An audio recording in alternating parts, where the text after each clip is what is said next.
জয় গৌর, জয় নিতাই। আজ 30শে শ্রাবণ 1432 ও 16ই আগস্ট 2025 শনিবার। এই বিশ্ব ব্রহ্মাণ্ডের মালিক ভগবান শ্রীকৃষ্ণের শুভ জন্মাষ্টমী। আজ আমি শ্রী চৈতন্য চরিতামৃত পাঠ করছি। আজ আমি পাঠ করছি শ্রী চৈতন্য চরিতামৃতের মধ্যলীলা প্রথম খণ্ড, অষ্টম পরিচ্ছেদ। শ্রী চৈতন্য মহাপ্রভু এবং রামানন্দ রায়ের কথোপকথনের শ্লোক 77 থেকে 79। নারায়ণ হে নারায়ণ, ভবভয় হরণম নারায়ণ। নারায়ণ হে নারায়ণ, ভবভয় হরণম নারায়ণ। শ্লোক 77। নন্দ কিম করোদ ব্রহ্মণ শ্রেয় এবং মহোদয়ম যশোদা বা মহা ভাগা পপৌজস্যা স্তনং হরি। অনুবাদ: হে ব্রাহ্মণ, নন্দ মহারাজ এমনকি স্বীকৃতি করেছিলেন যে তিনি পরমেশ্বর ভগবান শ্রীকৃষ্ণকে তার পুত্ররূপে প্রাপ্ত হয়েছিলেন। আর মা যশোদাই বা এমন কি স্বীকৃতি করেছিলেন যে সাক্ষাৎ পরম ব্রহ্ম শ্রীকৃষ্ণ তাকে মা বলে তার স্তনপান করেছিলেন। ইতি শ্লোক 77। শ্লোক 78। নেমং বিরিঞ্চ ন ভব ন শ্রীরপঙ্গ সংশ্রয়া প্রসাদং লেভীরে গোপী যত্যুৎপ্রাপ বিমুক্তিদাত। অনুবাদ: যশোদা গোপী সাধারণের মুক্তিদাতা শ্রীকৃষ্ণের কাছ থেকে যে প্রসাদ লাভ করেছিলেন তা ব্রহ্মা, শিব বা বিষ্ণু বক্ষ বিলাসিনী লক্ষ্মী দেবীও পাননি। তাৎপর্য: এই শ্লোকটি শ্রীমদ্ ভাগবত 10:9-20 থেকে উদ্ধৃত। রজ্জু দ্বারা বন্ধন করতে উদ্যতা জননীকে সমর্থা ও পরিশ্রান্তা দেখে কৃষ্ণ স্বয়ং বদ্ধ হলেন। মা যশোদার কৃষ্ণকে বশ করার এই গুণ দর্শন করে মহারাজ পরীক্ষিতকে সুখদেব গোস্বামী এই কথা বলেছিলেন। ইতি শ্লোক 78। শ্লোক 79। প্রভু কহে এহো উত্তম আগে কহ আর, রায় কহে কান্তা প্রেম সর্বসাধ্য সার। শ্লোকার্থ: মহাপ্রভু বললেন, তোমার এই বর্ণনা উত্তরোত্তর উত্তম হয়েছে ঠিকই, তবুও একেও অতিক্রম করে আর যা আছে তা বলো।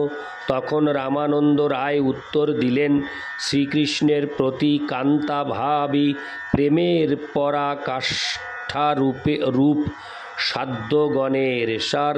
তাৎপর্য: সাধারণ প্রেমে মমতার অভাব, দাস্যরসে বিশ্রম্ভ বা বিশ্বাসের অভাব, সখ্য রসে স্নেহাধিক্য এর অভাব এবং বাৎসল্য রসে নিঃসংকোচ ভাব এর অভাব। তাই সেই সমস্ত রসে সাধ্য প্রেমের পূর্ণতা হয়নি। শ্রীকৃষ্ণে যখন কান্তাভাবের উদয় হয় তখনই সেই সমস্ত অভাবশূন্য সকল সাধ্যের সার একটি অখণ্ড প্রেম তত্ত্ব পাওয়া যায়। এইভাবে শ্রী চৈতন্য মহাপ্রভু রামানন্দ রায়ের মুখে ভগবৎ প্রেমের সর্বশ্রেষ্ঠ তত্ত্ব প্রকাশ করলেন। ইতি শ্লোক ৭৯। শ্লোক ৮০। নায়ং স্বীয়হঙ্গ উ নিতান্তরতে প্রসাদ সর্যশীতাং নলিনগন্ধরুচাং কুতোহন্না রাসোৎসবে হস্য ভুজদণ্ড গৃহীত কণ্ঠলব্ধা শিষ্যাং স উদগাদ ব্রজ সুন্দরীনাম। অনুবাদ: শ্রীকৃষ্ণ যখন বৃন্দাবনে রাসোৎসবে ব্রজ গোপিকাদের সঙ্গে নৃত্য করছিলেন, তখন ব্রজ গোপিকারা তার বাহু যুগলের দ্বারা আলিঙ্গিতা হয়েছিলেন।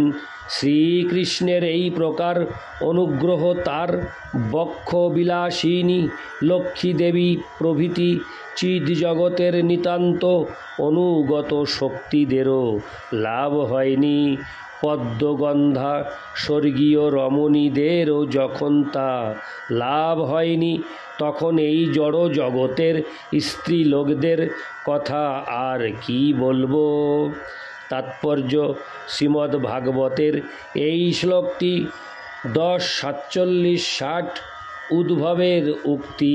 উদ্ভব ব্রজ গোপিকাদের কাছে শ্রীকৃষ্ণের বার্তা বহন করে যখন বৃন্দাবনে গিয়েছিলেন, তখন তিনি কয়েক মাস সেখানে থাকেন এবং কৃষ্ণ কথা কীর্তন করে গোপিকাদের হর্ষ উৎপাদনের চেষ্টা করেন এবং কৃষ্ণ বিরহ সন্তপ্তা গোপীদের কৃষ্ণপ্রেম দর্শন করে তাদের পরম সৌভাগ্যের প্রশংসা করেন। ইতি শ্লোক ৮০। শ্লোক ৮১। তাসামাবীর ভূচ্ছৌরি স্ময়মান মুখাম্বুজ পীতাম্বরধর স্রগ্বি সাক্ষান্নথোমন্নথ। অনুবাদ: পীত বসন পরিহিত এবং ফুলমালায় সজ্জিত হয়ে শ্রীকৃষ্ণ হাসতে হাসতে গোপিকাদের মধ্যে আবির্ভূত হলেন।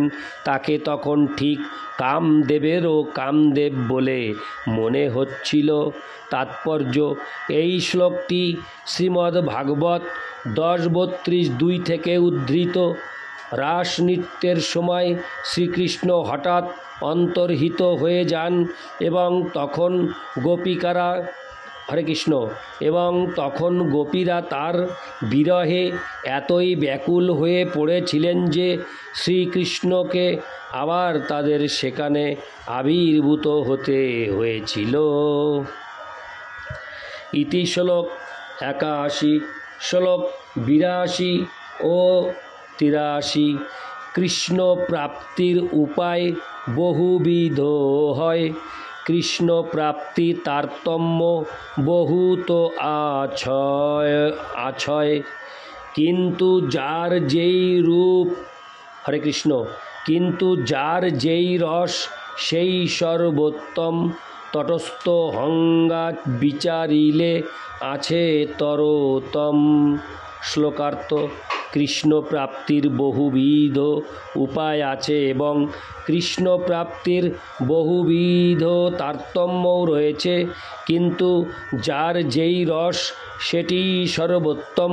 তটস্থ হয়ে বিচার করলে তার তারতম্য বোঝা যায়।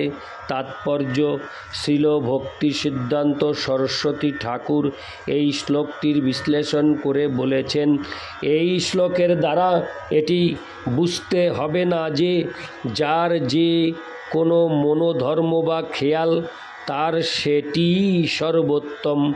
উচ্ছৃঙ্খলতা সর্বোত্তম হতে পারে না।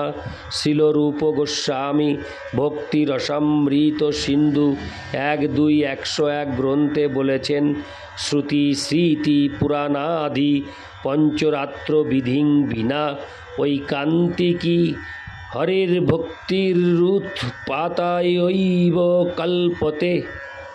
শিলরূপ গোস্বামী এখানে স্পষ্টভাবে উল্লেখ করেছেন যে বেদ এবং বেদানুগ শাস্ত্র অনুসারে হরিভক্তি অনুশীলন করতে হবে।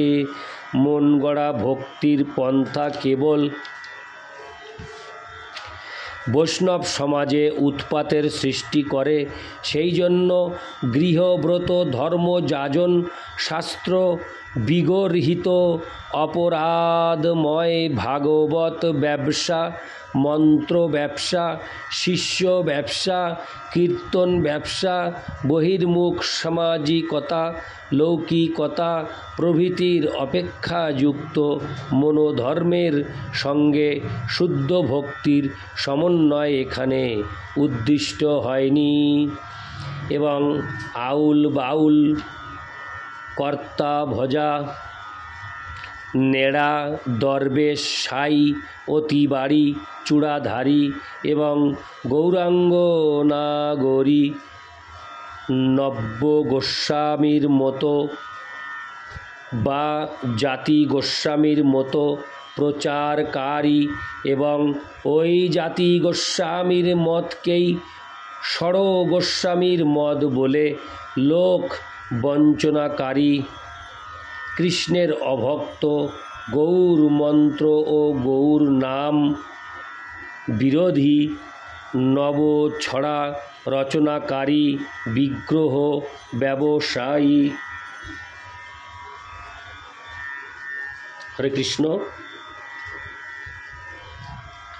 বিগ্রহ ব্যবসায়ী, ভৃতক, পাঠক, নীচ জাতির সাহচর্যজনিত ব্রহ্ম হরে কৃষ্ণ বর্ণ ব্রাহ্মণতাকেই বৈদিক ব্রাহ্মণতা বলে প্রচারকারী, স্বার্থ সাত্তত পঞ্চরাত্র বিরোধী, মায়াবাদী, স্ত্রী সঙ্গী প্রভৃতি কখনোই নিষ্কিঞ্চন কৃষ্ণার্থ, অখিল চেষ্ট, অনুক্ষণ হরি সেবারত, সর্বস্ব ত্যাগী, শ্রীগুরু গৌরাঙ্গে আত্মবিকৃত, নৈষ্ঠিক ব্রহ্মচারী, সংযত গৃহস্থ, বানপ্রস্থ ও ত্রিদণ্ডী সন্ন্যাসীদের সঙ্গে এক বা সমান হতে পারে না। যে প্রসঙ্গে ছিল কবিরাজ গোস্বামী এই বাক্যের অবতারণা করেছেন তা সিদ্ধভাব পাঞ্চকের কথা, অর্থাৎ শান্ত, দাস্য, সখ্য, বাৎসল্য ও মধুর এই পঞ্চবিধ ভাবে এই পঞ্চরসের রসিকেরা সেবা করে থাকেন। অনর্থ নিবৃত্তির পর সেই সমস্ত সিদ্ধভাবের মধ্যে যে কোনোটি কারো নিত্যসিদ্ধ স্বরূপের স্বভাব অনুসারে উদিত হোক না কেন, তা সেই রসের অধিকারীর পক্ষে সর্বোত্তমই বটে। কারণ সকলের বিষয় শ্রীকৃষ্ণেতর প্রাকৃত দেবাদি নন। আবার তটস্থ অর্থাৎ মধ্যস্থ হয়ে বিচার করলে সেই ভাব পঞ্চকের রসাস্বাদনের মধ্যে তারতম্য অনুভূত হয়। যেমন দাস্যরসে শান্তরস ও দাস্যরস উভয়ই সমকালে বর্তমান, অতএব তা শান্তরস থেকে শ্রেষ্ঠ। আবার সখ্যরসে শান্ত ও দাস্য বর্তমান, সুতরাং তা শান্ত ও দাস্য থেকে আরও উন্নত। আবার বাৎসল্য রসে শান্ত, দাস্য এবং সখ্য অন্তর্ভুক্ত থাকায় তাতে উক্ত পূর্ববর্তী ত্রিবিধ রস থেকে অধিকতর চমৎকারিতা বর্তমান। আবার মধুর রসে পূর্ববর্তী চতুর্বিধ রসই বিরাজিত বলে তার চমৎকারিতা ও মাধুর্য সর্বশ্রেষ্ঠ। বৈষ্ণব ও ভক্তি সিদ্ধান্ত নিপুণ মহাজনেরা এইভাবে পর্যায়ক্রমে স্বরূপ উপলব্ধির সূক্ষ্মানুসূক্ষ্ম তত্ত্বসমূহ বিচার করেছেন। দুর্ভাগ্যবশত দৈব মায়া বিমূঢ় অসৎ সিদ্ধান্ত নিপুণ ব্যক্তিরা এই সমস্ত সিদ্ধান্তের কিছু উপলব্ধি করতে না পেরে শুদ্ধ বৈষ্ণব সিদ্ধান্তের উপর দোষারোপ করে থাকে। তা সেই সমস্ত বিষয়াসক্ত ব্যক্তির দুর্ভাগ্যেরই পরিচয় দেয়। ইতি শ্লোক 82 ও 83। নারায়ণ হে নারায়ণ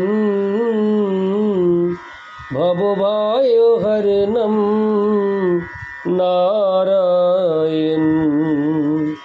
জয় গৌর, জয় নিতাই।